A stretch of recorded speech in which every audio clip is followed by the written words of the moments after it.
दोस्तों आज की इस वीडियो में मैं आपको the psychology of money book से 8 बिग आइडियाज बताने वाला हूं।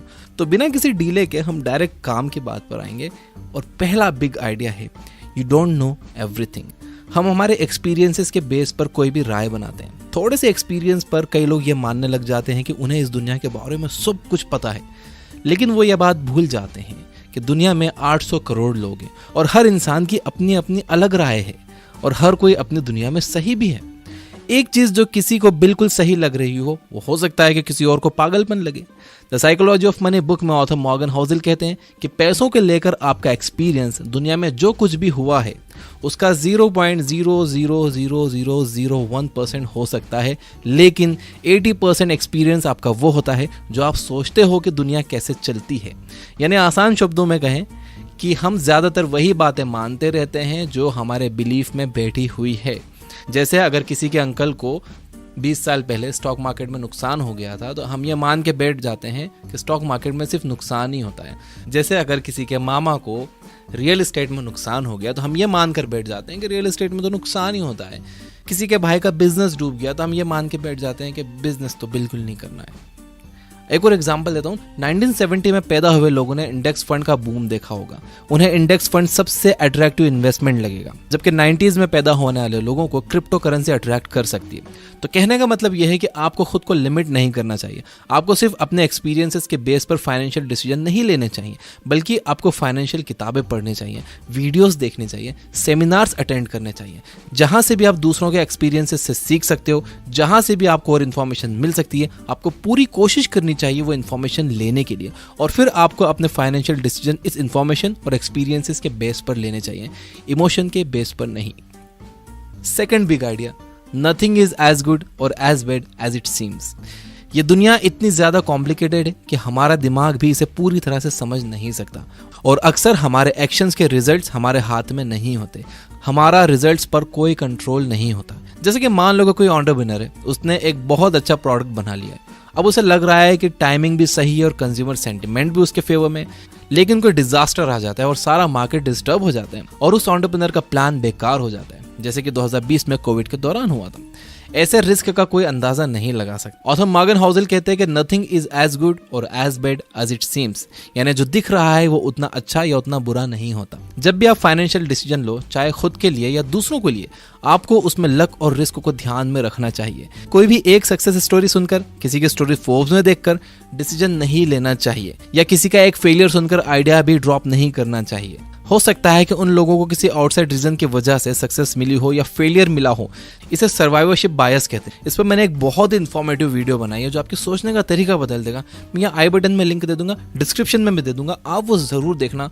आप इस पूरे टॉपिक को उससे समझ लोगे कि किसी भी एक सक्सेस को देखकर या किसी एक फेलियर को देखकर अपने परमानेंट डिसीजन नहीं लेने चाहिए। आपको करना यह है कि अपने गोल्स तक पहुंचने के लिए काम करते रहो, गलतियों से सीखो, अपनी भी और दूसरों की भी। दूसरों की गलतियों से सीखना बहुत जरूरी है। अगर आप सिर्फ अपनी ही गलतियों से सीखोगे तो आपकी जिंदगी छोटी पड़ जाएगी। और कभी भी सक्सेस को सर पर मत चढ़ने दो, और फेलियर से डिस्करेज भी नहीं होना है। थर्ड आइडिया है how much is enough for you. इस इकोनॉमी में और साथ ही हाईएस्ट इन्फ्लेशन में एक जॉब पर डिपेंड होना बिल्कुल अच्छा आइडिया नहीं है। एक साइड हसल होना बहुत अच्छा है, और उससे भी अच्छा है कि आपकी मल्टीपल इनकम स्ट्रीम्स हो। लेकिन खुद से पूछिए कि आपके लिए कितना पैसा काफ़ी होगा, क्योंकि हमेशा पैसों के पीछे भागना आपकी मेंटल हेल्थ के लिए सही नहीं होगा। ये माइंडसेट आपको लालच की तरफ ले जाएगा, और लालच ने अच्छे अच्छे स्मार्ट लोगों को बर्बाद किया है पास्ट में। इस जाल से बचने के लिए ऑथर मॉर्गन हाउसेल 2 प्रैक्टिकल तरीके बताते हैं। Number 1, stop moving the goal posts. अपने लिए एक फिक्स फाइनेंशियल गोल सेट करो, और जब आप उसे अचीव कर लो तो आराम करो। अपने हार्ड वर्क से मिले रिजल्ट को एंजॉय करो। आप तब तक खुश रहोगे जब तक आप अपने एक्सपेक्टेशंस को काबू में रखोगे। Number 2, never compare yourself to others. आपकी लाइफ आपकी है, आपको यहाँ तक लाने वाले थॉट्स आपके हैं, ओपिनियंस आपकी हैं, डिसीजंस आपके हैं, इसलिए खुद को दूसरों से कंपेयर करने का सवाल ही नहीं उठना चाहिए। दूसरों से खुद को कंपेयर करोगे तो आपको जलन भी होगी और आपका मेंटल पीस भी खत्म हो जाएगा। Fourth big idea, understand the power of compounding. इस यूनिवर्स में एक प्रोसेस चलती है जिसके हिसाब से आपके एक कदम का रिजल्ट आपके अगले कदम की सीढ़ी की तरह होता है। जैसे कि उस बहते हुए पानी के बारे में सोचिए जो ओवर द टाइम पत्थरों का शेप बदल देता है। ऑथर मॉर्गन होज़ल कहते हैं कि दौलत बनाने के लिए भी सिमिलर पैटर्न फॉलो करना होता है। समझदारी से इन्वेस्ट करना तो जरूरी है, लेकिन बड़ी दौलत बनाना इस बात पर डिपेंड करता है कि आप कितने लंबे टाइम से इन्वेस्टेड हो। वॉरेन बफेट की वेल्थ $84 बिलियन से, जिसमें से $18 बिलियन उन्होंने 65 की उम्र के बाद कमाए हैं। चलिए जिम साइमंस और वॉरेन बफेट के अचीवमेंट को कंपेयर करते हैं। जिम साइमंस को दुनिया का ग्रेटेस्ट इन्वेस्टर कहा जाता है क्योंकि उन्होंने अपनी कैपिटल पर 66% का रिटर्न जनरेट किया है। दूसरी तरफ वॉरेन बफेट ने सिर्फ 22% का रिटर्न जनरेट किया है। ये नंबर देखकर लगता है कि साइमंस की वेल्थ वॉरेन बफेट से कहीं ज्यादा होगी, जबकि ऐसा नहीं है। वॉरेन बफेट जिम साइमंस से कहीं ज्यादा अमीर है। कैसे? आंसर है कंपाउंडिंग। जैसे साइमंस ने 50 साल की उम्र में इन्वेस्टिंग शुरू की, वहीं वॉरेन बफेट ने 10 साल की उम्र से इन्वेस्टिंग शुरू कर दी थी। छोटे छोटे एफर्ट्स कंसिस्टेंटली लंबे टाइम तक करने से एक्स्ट्रा ऑर्डिनरी रिजल्ट्स मिलते हैं। जेम्स क्लियर ने अपने बुक एटॉमिक हैबिट्स में इस बात को बहुत अच्छे से समझाया है। Fifth big idea, getting rich versus staying rich. Internet और सोशल मीडिया के बढ़ने से एक साइड हसल शुरू करना ज्यादा मुश्किल नहीं रहा है। आप स्टॉक्स में इन्वेस्ट कर सकते हो, क्रिप्टो में इन्वेस्ट कर सकते हो, क्विक प्रॉफिट्स बना सकते हो। ठीक ठाक कैपिटल, नॉलेज और रिस्क लेने की हिम्मत से आप अमीर तो हो सकते हो, लेकिन अमीर बने रहना ये मुश्किल पार्ट है। आप किसी भी बड़े शहर में चले जाओ, रोड्स पर आपको अट्रैक्टिव एड्स दिख जाएंगे, बल्कि आपके फोन में ही pre approved credit card, low cost loan, loyalty points, gift coupon जैसी कस्टमर्स को ललचाने वाली चीजें आपको मिल जाएंगी। देखो आज के टाइम में अगर कमाना आसान हुआ है तो खर्च करना उससे कहीं ज्यादा आसान हो गया है।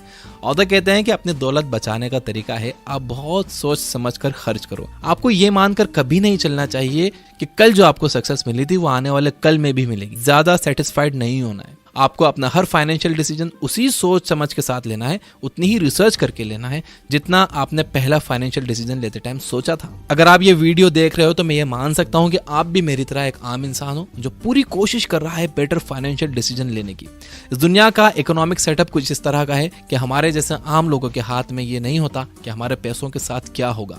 इन्फ्लेशन जैसे माइक्रो इकोनॉमिक फैक्टर्स डिसाइड करते हैं कि हमारे पैसे की वैल्यू क्या होगी, लेकिन एक चीज जो हम लोग कंट्रोल कर सकते हैं वो है खर्चा। पैसे बचाना एक कला है और पैसा बचता है किफायतशारी से। और यहाँ कंफ्यूज नहीं होना है, किफायतशारी और कंजूसी में बहुत फर्क है। अगर मैं आसान शब्दों में इन दोनों के बीच का फर्क बताऊं तो वो ये है, किफायतशारी का मतलब है पैसा वेस्ट करने की इच्छा का ना होना, और कंजूसी का मतलब है कि सिरे से पैसा खर्च करने की ही इच्छा ना होना। अब इसके लिए आपको अपने नीड्स और वांट्स में फर्क समझना बहुत जरूरी है। एक नीड वो है जो जिंदगी जीने के लिए जरूरी है, जो आपके काम के लिए जरूरी है, और वांट वो है कि किसी भी चीज से आप अट्रैक्ट हो रहे हो कि यार ये चाहिए ही मुझे, ये चीज कितनी कूल है, जबकि आपको पता है कि आपको उस चीज की जरूरत नहीं है। तो नीड और वांट में अगर आप फर्क करना सीख गए तो कोई भी चीज खरीदने से पहले आपने अगर उसे नीड और वांट के तराजू पर तोल लिया तो आप पैसे बचा लोगे। Big idea number 6, law of large numbers. Law of large numbers एक एक्सपेरिमेंट को कई बार रिपीट करने से मिले रिजल्ट्स को प्रिडिक्ट करता है। यानी अगर आप एक एक्सपेरिमेंट बार बार करोगे तो आपके सक्सेसफुल होने के चांसेस भी बढ़ जाएंगे। एज एन एंटरप्रेन्योर आप अपने काम में भी law of large numbers apply कर सकते हो। 10x बड़ा सोचो, 10x ज्यादा मेहनत करो। मैसिव एक्शंस ही आपको मैसिव रिवॉर्ड्स दिलाते हैं। अगर आपके गोल्स 10 गुना बड़े हुए और आप उन्हें पूरी तरह से अचीव भी नहीं कर पाए तो भी आप जीत जाओगे। ये बात कही है ग्रांट कार्डोन ने अपनी बुक द 10x रूल्स में। Law of large numbers investment में डाइवर्सिफिकेशन के साथ भी परफेक्टली काम करता है। अगर आपका लार्ज पोर्टफोलियो है तो आप किसी एक स्टॉक पर डिपेंड नहीं रहोगे, उसमें भी आपके जीतने के चांसेस बढ़ जाएंगे, बशर्ते कि आपके पोर्टफोलियो में ठीक ठाक नंबर्स में कंपनियां अच्छा परफॉर्म कर रही हों। ऑथर कहते हैं कि आप हाफ ऑफ द टाइम गलत हो सकते हो, फिर भी अच्छा रिटर्न बना सकते हो।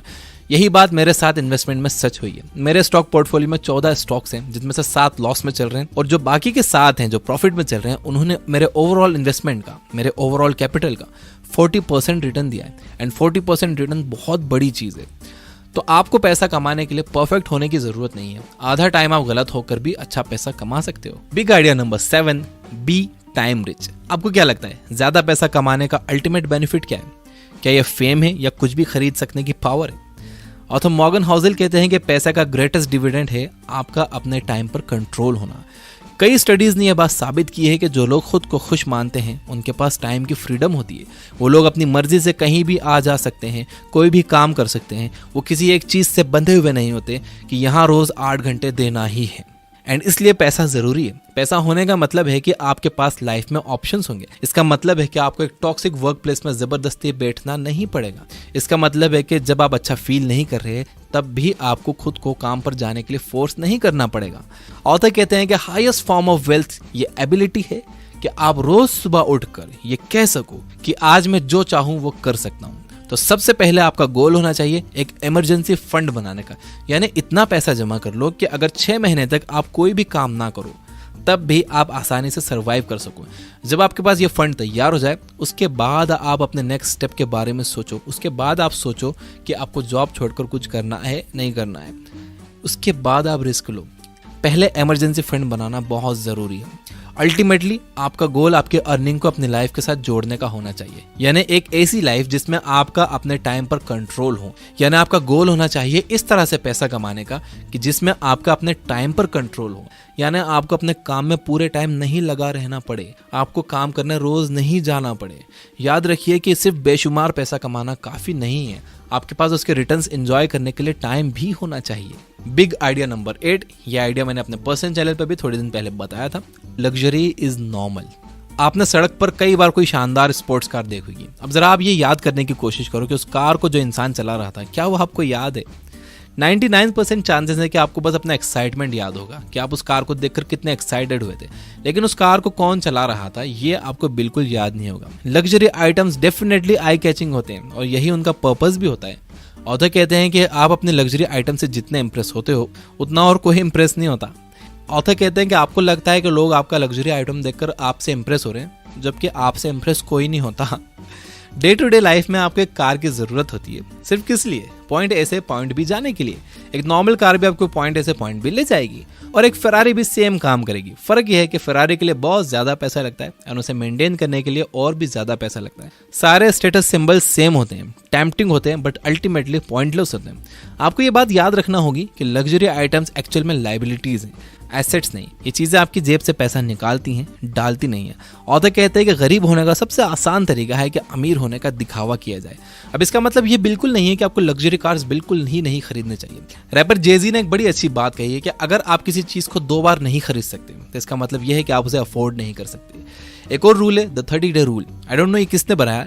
इसके हिसाब से अगर किसी चीज को खरीदने के लिए आपका दिल ललचाए तो आपको 30 दिन रुक जाना चाहिए। 30 दिन के बाद भी आपको अगर उसकी जरूरत महसूस हो कि यार बिना उसके काम नहीं चलेगा, तो वो चीज आपको ले लेनी चाहिए। और ये जितने भी लग्जरी आइटम्स हैं इसको आपने अपनी पैसिव इनकम से लेना चाहिए। आपको अपनी एक्टिव इनकम लगाना चाहिए काम पर, यानी कि आप उन पैसों से आपको और पैसा बनाना चाहिए और जो पैसा उससे बन रहा है आपको उनसे अपने ये खिलौने खरीदने चाहिए। आपको कभी भी अपनी एक्टिव इनकम इन चीज़ों में नहीं लगाना चाहिए और आपको हमेशा ये चीज़ें अपने बिजनेस अकाउंट से खरीदनी चाहिए ताकि आपको इस पर डेप्रिसिएशन मिले, आपका टैक्स बचता है इससे। इन चीज़ों से अमीर अपना टैक्स बचाते हैं। आपको लगता है कि वो दिखावा कर रहे हैं जबकि वो अपना टैक्स बचाते हैं। तो ये थे 8 big ideas from the book the psychology of money. अगर मैं इसे रिपीट करूं तो नंबर 1 है यू डोंट नो एवरीथिंग। आप ये मानकर मत चलो कि आप सब कुछ जानते हो, आप बस वही जानते हो जो आपके बिलीफ में बैठा हुआ है। इसलिए ज़्यादा से ज़्यादा लोगों से सीखो और उनके एक्सपीरियंसेस और अपने एक्सपीरियंसेस, उनकी गलती और अपनी गलती, ये सब ध्यान में रखकर फिर अपने फाइनेंशियल डिसीजन लो। नंबर 2 है nothing is as good as bad as it seems. यानी जो जितना अच्छा दिखता है, जितना बुरा दिखता है वो वैसा होता नहीं है। किसी की एक सक्सेस स्टोरी सुनकर या किसी का फेलियर सुनकर वो काम करने मत लग जाओ या वो आइडिया ड्रॉप मत कर दो। सर्वाइवरशिप बायस को समझो, लिंक डिस्क्रिप्शन में है उस वीडियो का। नंबर 3 है how much is enough for you. देखो ये डिसाइड कर लो कि आपके लिए कितना काफ़ी है। अगर आप बिना गोल बनाए पैसों के पीछे भागे ही जाओगे तो आपके मन में बहुत लालच आ जाएगा। कहते हैं ना लालच की माँ गला कटाती है। नंबर 4 है understand the power of compounding. Compounding के पावर को समझो।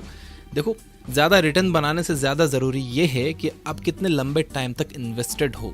तो जितनी जल्दी हो सके आपको अपनी इन्वेस्टिंग जर्नी शुरू कर देनी चाहिए। भले ही 500 रुपये से एक SIP आप शुरू कर दो किसी भी एक अच्छे म्यूचुअल फंड में देखभाल के। नंबर 5 था getting rich versus staying rich. बड़ा अच्छा पॉइंट है। अमीर बनना तो ठीक है आप बन गए, लेकिन अमीर बने रहना ये बड़ा मुश्किल पार्ट है। कुछ लोगों की इतनी इनकम नहीं होती लेकिन वो लोन पर ये फ्लैशी चीज़ें, लग्जरी चीज़ें खरीद कर समझते हैं कि वो अमीर हैं, जबकि वो अमीर होने का दिखावा करते हैं और यही गरीब होने का सबसे आसान तरीका है। तो getting rich versus staying rich में आप फ़र्क समझिए। नंबर 6 था लॉ ऑफ लार्ज नंबर्स।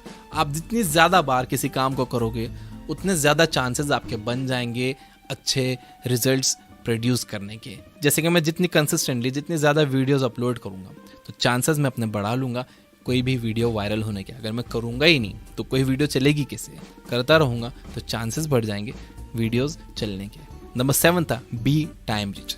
पैसा कमाने का अल्टीमेट बेनिफिट है आपके पास टाइम का होना। पैसा आपको अपने टाइम पर कंट्रोल देता है और जिन लोगों का टाइम पर कंट्रोल होता है वो ज़्यादा खुश रहते हैं। तो देखिए इनडायरेक्टली बल्कि डायरेक्टली पैसा एक खुशी दे रहा है। जब आपके पास ये कंट्रोल होगा कि आपको कौन से दिन क्या करना है, किस टाइम क्या करना है, कहाँ जाना है, जब आप बंधे हुए नहीं होगे कि यार मुझे बस 9 से 5 यहाँ जाना ही है, मैं और कहीं जा नहीं सकता। जैसे मैं बंधा हुआ था कुछ सालों पहले तक, मैं कहीं आ जा नहीं सकता था, लेकिन जब पैसा आया तो मेरे टाइम पर कंट्रोल मुझे मिला और अब मैं अपनी मर्जी से कहीं भी आ जा सकता हूँ, पहले से ज़्यादा खुश रहता हूँ। और नंबर 8 था लग्जरी इज़ नॉर्मल।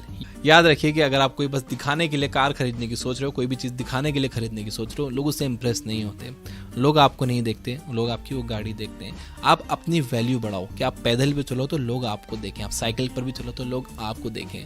आपकी वैल्यू उस कार की वैल्यू से ज़्यादा होनी चाहिए भाई। अपनी वैल्यू बढ़ाओ, बाकी ये सब चीज़ें नॉर्मल है, ये सब आ जाएंगी। ये सब टैक्स बचाने की चीज़ें, आपको लगता है कि दिखावे की चीज़ें, ये टैक्स बचाने की चीज़ें हैं। द साइकोलॉजी ऑफ मनी, इस बुक को हमने चैप्टर बाय चैप्टर समराइज किया है ये बुक ऐप पर, और ये एक प्रीमियम बुक समरी है। 699 में आप 1 साल का प्रीमियम ले सकते हो। डिस्क्रिप्शन में मैंने ऐप का लिंक दे दिया है। फिलहाल अभी ये एंड्रॉइड के लिए अवेलेबल है, बहुत जल्दी हम इसे आईफोन के लिए भी लाने वाले हैं। वीडियो पसंद आया तो इसे लाइक जरूर करना, सब्सक्राइब नहीं किया तो सब्सक्राइब कर लेना, घंटी न दबाइए तो दबा देना। Finally, you guys are amazing, keep reading, keep learning, keep growing. Thank you for watching.